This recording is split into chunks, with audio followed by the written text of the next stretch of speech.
તમને બહુ સારી રીતે ખબર છે કે હું હંમેશા સત્ય બોલું છું અને મારું કામ જ છે સત્ય બોલવું. કેમ તમે નિડર નથી થઈ શકતા સત્ય બોલવા માટે? શું તમને બીક લાગે છે? અને બીવાની શું જરૂર? ભાઈ, આ જર્નીમાં તમારી સાથે ક્યારે પણ કોઈ નહીં હોય, કારણ કે આ જર્ની જેવી છે. કારણ કે સત્ય હંમેશા કડવું હોય છે અને લોકોને મીઠી વાળી ગમે છે. મને પણ બોલતા આવડે છે, મને પણ મીઠું બોલવું ખરેખર બહુ ગમે છે. પણ યાર, જ્યારે સાચું બોલીને જે આનંદ આવે એ મીઠું બોલીને ક્યારે ના આવે, ભલે એને થોડું કડવું કેમ ના લાગે. હું તમને એક વાત કહું, ચલો આના ઉપરથી, કે મારા જીવનનો એક પ્રસંગ છે કે જ્યારે હું ઘરની બહાર નીકળ્યો ને મારી આત્માની અંદરની શોધ કરવા માટે, ત્યારે મારી જોડે કોઈ નહોતું, પરંતુ મેં શોધ્યું. અને સત્યમાં એ શોધ્યું કે આકાશનો અંત ક્યારે તમને દેખાશે નહીં. સૂરજને તમે નરી આંખે કે એકદમ ખુલ્લી આંખે ક્યારે જોઈ નહીં શકો. પછી તમે કોઈના જીવનમાં બાધા બનવા જશો તો શું થશે ખબર છે? તમે જો સાચા હશો તો બાધા બની શકશો, અને તમે જો ખોટા હશો તો તમે એના જીવનમાંથી હટી જશો. પછી બીજું એક વસ્તુ શીખવા મળી કે પ્રાણી સૃષ્ટિ હોય કે પક્ષી સૃષ્ટિ હોય કે નાના નાના જીવજંતુની સૃષ્ટિ હોય, બધા હંમેશા કર્મ કરે છે. ખાલી મનુષ્ય જ આળસ કરે છે. તકલીફ ત્યાં છે. પછી બીજું એક વસ્તુ એ શીખવા મળી કે લોકોની મદદ કરવાથી જે હૃદયમાં સારો ભાવ ઉત્પન્ન થાય છે એ તમારે પણ હંમેશા કરવું જોઈએ. પછી એક વસ્તુ એ પણ જાણવા મળી કે સ્વાર્થની દુનિયામાં સત્યના જે પ્રેમીઓ છે એની કોઈ જગ્યા નથી.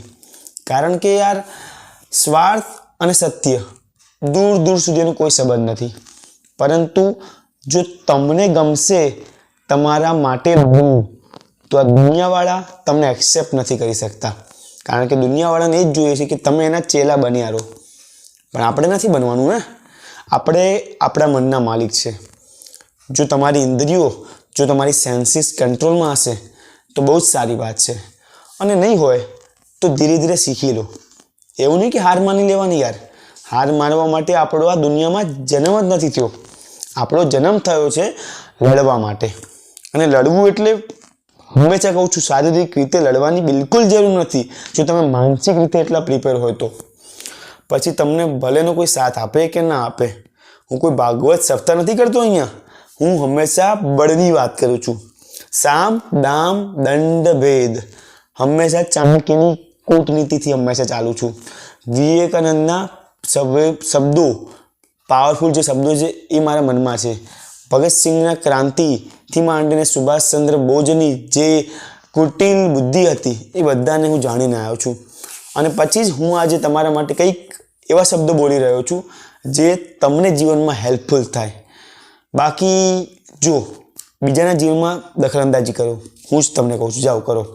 બીજાના જીવનમાં હળી કરવાનો ટ્રાય કરો. એના જીવનમાં તમે સાક્ષાત બેસી જાઓ અને પછી રિયલાઇઝ કરો કે તમને એમાંથી 0.1% પણ કંઈક સારી વસ્તુ મળતી હોય તો રહો એના જ જીવનમાં રહો બસ.